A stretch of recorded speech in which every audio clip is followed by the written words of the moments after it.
Hey everybody, this is the fourth workout in the BoxJumper Social Distancing Fitness Challenge. This one's going to be pretty straightforward. It is an EMOM. Actually, I'm going live so that I don't have to do editing today and throw up fancy graphics to tell you what the workout is. So here's my graphic. It is an EMOM workout, so we've covered that before. It's every minute on the minute. But in this case, you're not doing a particular number of reps. You're just going to move for 30 seconds and rest for 30 seconds, and then move to the other movement for 30 seconds and rest for 30 seconds. So you'll do 16 rounds, maybe 18 rounds, or 20 rounds in total. You choose.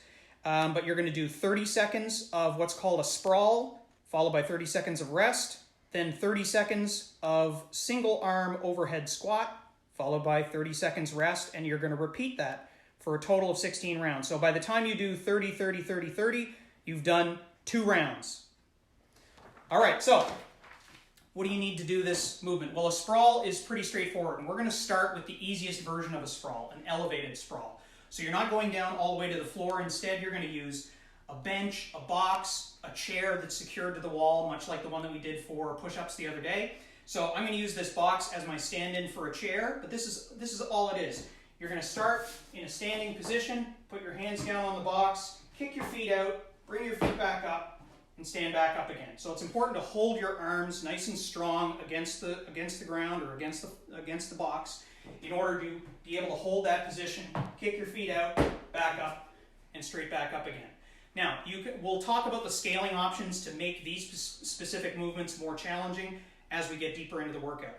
That's the first movement. So you're going to do that for 30 seconds and then rest for 30 seconds. So you are going to need a timer, and ideally it's not a timer that you have to watch the whole time, because if you're doing 30 seconds on, 30 seconds off, doing the movement and trying to watch a clock, it'll be a little tricky. The second movement is a single arm overhead squat. Now, the reason that I've got you doing an even number of every minute on the minute here is so that you can get one side for one round, and then the next time you cycle back to that same movement, you'll do the other arm. So here's what I'm going to suggest. Grab another one of your sturdy shopping bags and throw something of a particular weight in. In this case, I've got 2 cans of, stewing tomatoes. So something like that is a decent amount of weight. You're not looking for a huge amount of weight if this is something that's new to you.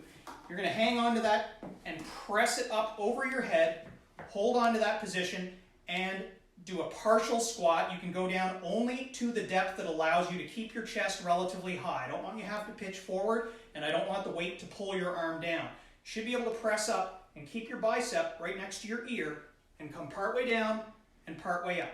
If you're able to get even deeper, great. We'll talk about that in a minute as we talk about scaling up the movement.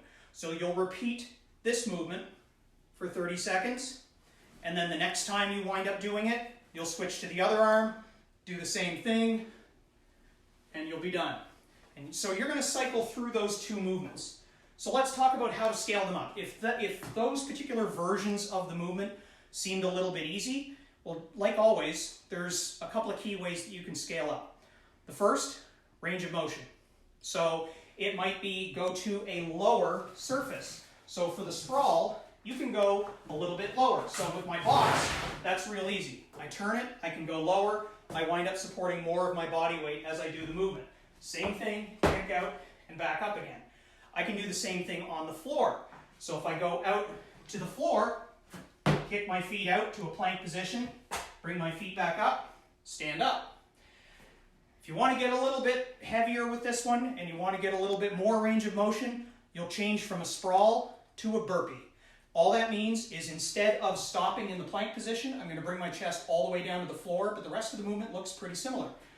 I'm going to kick out, bring my chest to the floor, and then I'm going to peel up from the floor. So you do have to have a little bit of low back mobility, so this is why I caution you against doing this unless you've got some experience with it. And I'm going to bring my feet up in a hurry and stand up. That's a burpee. So you would do that for 30 seconds. And then to scale that up even further, throw a little weight on the body. Weighted vest, backpack with some weight in it, just like we've done in some of the other workouts. For the overhead squat, and you can always scale this up just by moving faster. So if you're going at a really slow pace, you feel like your heart rate isn't getting up there, and you don't feel like you're getting enough fitness out of this, just move a little bit faster. You can do sprawls a little bit faster, whether it's from an elevated position on the floor or even from burpees. just push yourself further. You're only doing 30 seconds of work regardless, and you're going to get 30 seconds to recover before you go again. For the overhead squat, same sort of thing. Range of motion is absolutely your friend, but it does have to be done safely. So when I press this up, because I've developed the mobility from a couple of years of CrossFit, and believe me, it took a while to be able to do this with weight over my head because I had bad shoulders, getting down fully into the squat without tipping forward was a challenge. But that's what you want to be able to do, is get all the way down and all the way back up again. If you have a little bit more weight, if you want to use a dumbbell or a kettlebell, you can do that as well. It is a little bit more challenging at a higher weight, and again, if you want to challenge yourself a little bit, you can leave the weight exactly the same, just move a little bit faster for 30 seconds. So that is the workout for this time. But I do have one little bit of bonus workout for you. In addition to doing that 16-minute or 18-minute or 20-minute EMOM in order to get both sides of your body equally, I'm also challenging you to try the Sally Up Challenge. This is pretty straightforward. We're going to use actually the same 2 cans of weight that I was using for my overhead squat. I'm going to use them for a shoulder press. Hold them in my hands. It's got to be something obviously that's small enough for you to grip in your hands. And I'm just going to hold it up on my shoulders, keep my chest nice and high, tighten my abdominals, and press up and keep my biceps next to my ears. I don't want the weight way up front. I want it straight up and down. Now, why do I call this the Sally Up Challenge? Well, in CrossFit, we very often use music to keep ourselves moving, and this particular challenge has been used for a bunch of different movements. It's a tune called Flower. It's by Moby. It's available on all the different streaming services, and if you play it and move to the music, it gives you a really good sweat. The whole idea is every time the singer says Sally up, you press up. Every time she says Sally down, you bring the weight back down again. I'll give you a hint.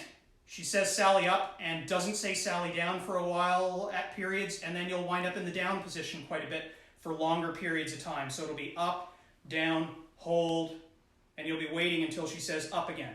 So that's why the challenge becomes more difficult. The more weight you use, the harder it is. So be careful. Pick a suitable weight to get yourself started. So instead of just one workout, I've given you 2 to try. Be sure to visit boxjumper.ca for more workouts like this.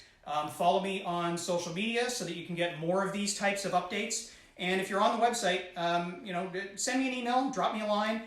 Make sure that you subscribe to the email list so that you can get these workouts emailed to you on a daily basis as well while we manage this whole self-isolation, social distancing thing. All right, get out there and try it. Talk to you soon.